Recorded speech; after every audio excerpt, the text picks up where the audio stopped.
And now it is my pleasure to ask Carina Jacobsson to come and speak to us. She's an associate professor at the University of Uppsala in Sweden in art history, and has done a great deal of work and important work on the Nordic material and sculptures. And her monographs have been widely read. Yes. So, floor is yours. Please. Thank you very much, Elina. Thank you very much. And as you have read in the program, it was announced that I'm going to talk about the murder in the cathedral. But it's even worse, it's the murders in the cathedral. The confraternity of the rosary and the Virgin Mary altarpiece in Strängnäs. And as Elina said, I am senior lecturer in Uppsala, an associate professor. And one of my PhD students one day asked me, "Why aren't you a full professor, Carina?" "Oh, I haven't applied for it, but instead have been promoted excellent teacher because I've been working with this pedagogical question. That is also something that I'm really burning for. But no, I have to ask you, how do I change this? It's an intelligence test, I think. I am going to... There, thank you very much. So, where are we going to start? Yes, we are going to start in Strängnäs, because it's a very special cathedral in the diocese of Strängnäs, Sörmland, we say south of Stockholm. And this cathedral owns 3 Netherlandish altarpieces, all of them from Brussels. And we start with the smallest one of them, which is today located in the chapel where they baptize children. But from the beginning, it was not there. But here you can see the basic facts. It is dated from 1507 to 1509, and we have some interesting documentation about it. Not exactly a kind of contract that ordered it, but other kinds of documents that will confirm the datation, confirm with, I say, these signs. But the predella is from Antwerpen. So you can see that it is not exactly the style that is for the altarpiece. But it is not uncommon at all, because in Sweden we have several altarpieces from Brussels that have that kind of predella from Antwerpen. And we know also that they produced these predellas in Antwerpen. But we will look at these altarpieces together also, and also the details. And yeah, here we have a map of the cathedral. And where was this particular altarpiece placed at first? We think it was here. You can read sacristy number 2, and also the rosary guild was situated there. And when they were doing some restoration work here in the 1950s, they were also take away a floor of wood. And then under the wood, they found brick tiles. And there also a grave, a tombstone over the knight and councillor Folke Gregersson Lilly. And he was deceased 1507. And that was interesting because they also had documentation about the Rosary Guild, and there are documents connected to this man, Folke Gregersson, and his brother, who was bishop in Strängnäs, Mattias Gregersson, and the family Lilly. And this altarpiece also connects a bit with Le Retable de Salut from the beginning of the 16th century, and you find it in Musée de la Ville in Brussels, just to make sure that there are connections outside Sweden too from these altarpieces. And to back back to Strängnäs again. Now we close the altarpiece. And we can also see the beautiful paintings. They have been attributed to the Colline de Cotter, the atelier of him. And what do they show?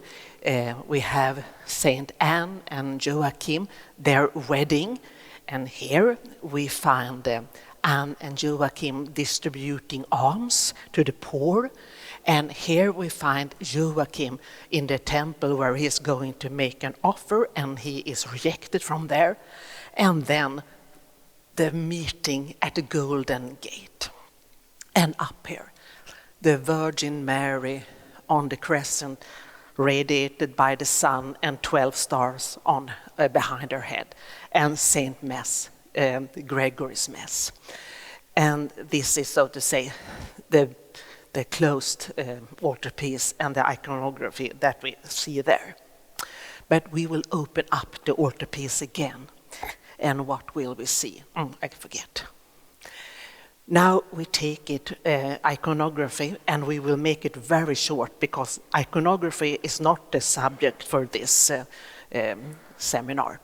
Here we can see the birth of Virgin Mary, and everything is very well painted. And we even see the fire here, and here she has something to eat after giving birth to Mary. And then we can see Mary has grown up 2 or 3 years, and she is going to be presented in the temple. And here we see the parents just looking when she is moving the 14 steps up to the temple.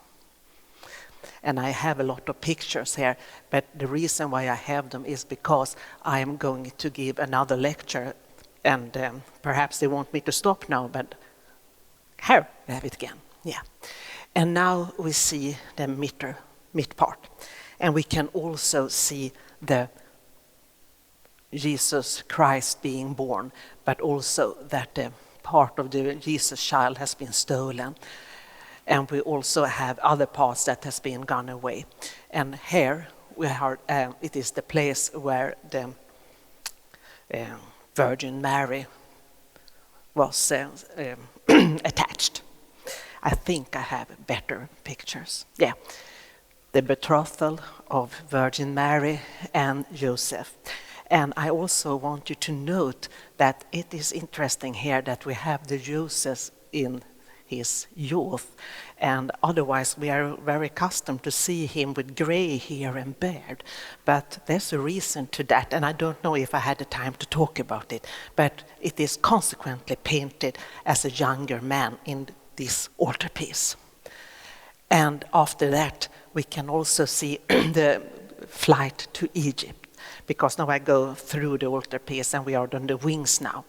And there are very fine paintings in this Colline de Cotter atelier. And for example, we here see that statues of ancient goddess is just falling apart when the Jesus child is passing.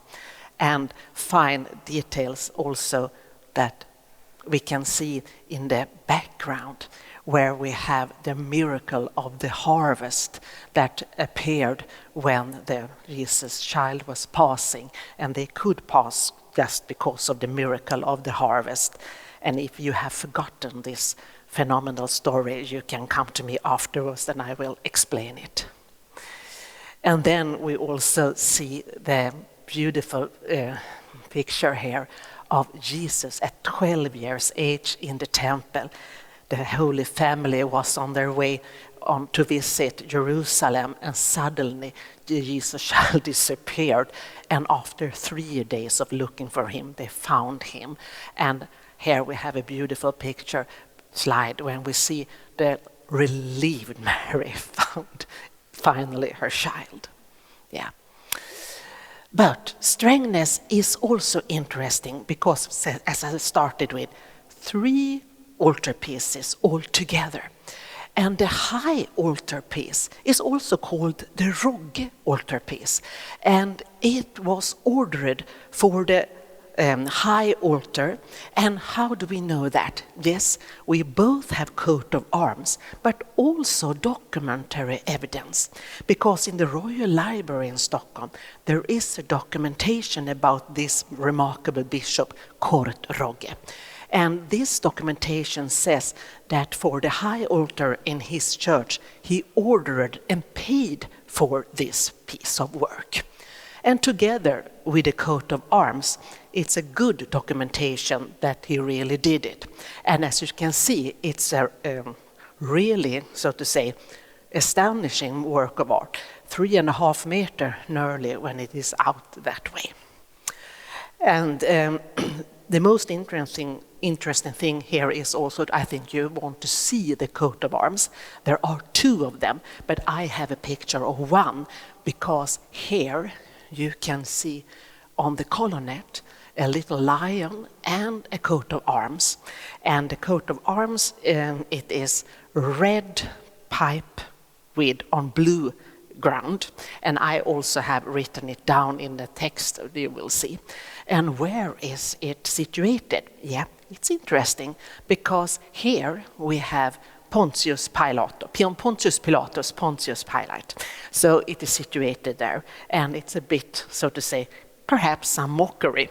But on the conservation of this retable, they found out that the gilding of this piece is a bit different from the other background. So therefore the conservator have a guess that it was placed there when the retable came to Sweden. And this man, Konrad Rogge, as you see written here, he was a very interesting person. He was born in Stockholm, but his parents came from Germany, and his father was a very wealthy man producing bricks.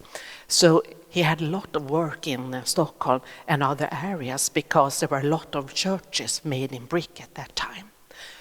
And also, it was very interesting because he was not nobleman, he was from the bourgeoisie. And his parents wanted also him to be educated, so they sent him to universities in Germany. And after he was in Germany, he went to Italy, to Perugia. And there he found he was studying for a couple of years and became doctor. So when he came back to Sweden, he had libraries, books with him. So it's also a library in Strängnäs called the Rogge Library. But it's also interesting, and Rogge's career, he started in Uppsala, and there he was also priest in a parish church a bit outside Uppsala called Belinge. And it is still there. We see this altarpiece, Belinge Church, Uppsala, Uppland, 1471. And this altarpiece was paid and ordered by Kurt Rogge when he was a canon at the cathedral in Uppsala. And it is interesting that he really liked art. He had a passionate interest in art. And where did that come from? If we put a theoretical point of view here, Bourdieu, par exemple, he is talking about cultural capital, cultural resources. And we know that Kurt Rogge's father, when Kurt Rogge was a teenager, he donated an altarpiece to a church in Danzig. So it was in his family something that they did. So therefore, I think the reason, of course, with his studies, and then he went to Italy, where he must have seen a lot of art. He saw Italian art, but nothing Italian than when he became a Strängnäs bishop. And there, not at all. It's German, the architecture there. But I want to show you this altarpiece in Belinge.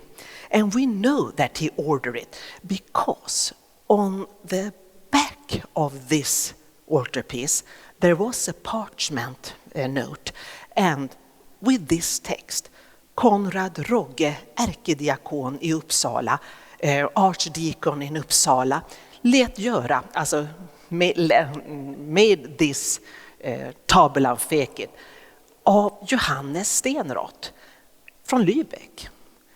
And it is also interesting that we know for what reason Kurt Rogge was in Lübeck.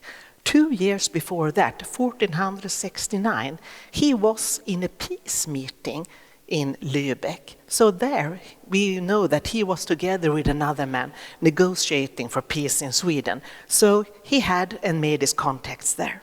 So 1469, and 2 years later, this altarpiece came to Belinge.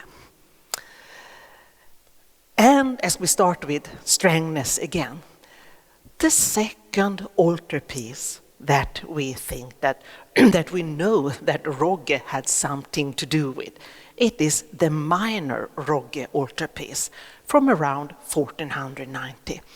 And his coat of arms is situated down here, and I made a bigger slide of it here, so you can see the black, the blue background and the hunting horns pipes. They are not cornucopias, so I have seen it sometimes in handbooks, but I will just say that it's for hunting those instruments. And it is a Passion altarpiece, and in size also impressive. Really. So there was, would I like to say, a kind of tradition now we can see that Bishop Rogge had donated 2 altarpieces to Strängnäs and also one before to Belinge. So, yes, I really forgot the marks. Perhaps it would be interesting for you also to know and to see the marks, because the high altarpiece is marked with all these. So Brussels, Archangel Michael's head, the compass and plane, and also the Malay and 3 drops, chisel or flames. The talk of them in different ways. But the minor Rogge is all just this one. And the Mary, Virgin Mary altarpiece, just this Malay, as you see. But interesting to note that the high altarpiece of exceptionally high quality is marked with all those. Is it a single one? No, we have also Vadstena, we have Strängnäs 1, and we have Skånela, and then also an altarpiece in Germany. So I think I forget someone now, but it's not so important. I just wanted to show you the marks. And what kind of documentation do we have how they were exposed in the cathedral? Yeah, here we can see.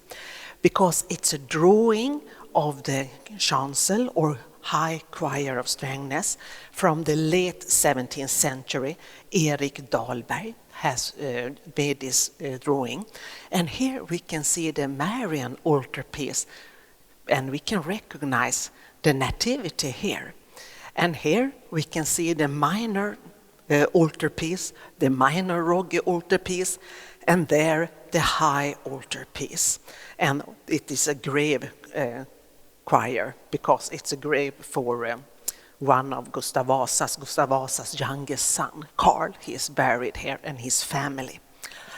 But what I also want to point out is nativity, and here it's empty. So we know there for sure that in the 17th century, the little piece of Mary was taken away. Somebody had probably stolen it, because it was on a, you know how they are attached. And we go and look at this again, so we can recognize here we see the empty piece. And details here from the nativity. And you see also that the Christ child has been taken away. And if we compare this one, we also see the younger version of Joseph, typical for this cathedral. And also, if we compare with the same nativity scene in the Retable des Salus, we also note that Joseph here is that we usually see him, an older man with gray hair. And then we move up. And as I said before, the missing Virgin Mary. But there are also scenes up here. Here we have scenes connected to the Nativity, the shepherds out and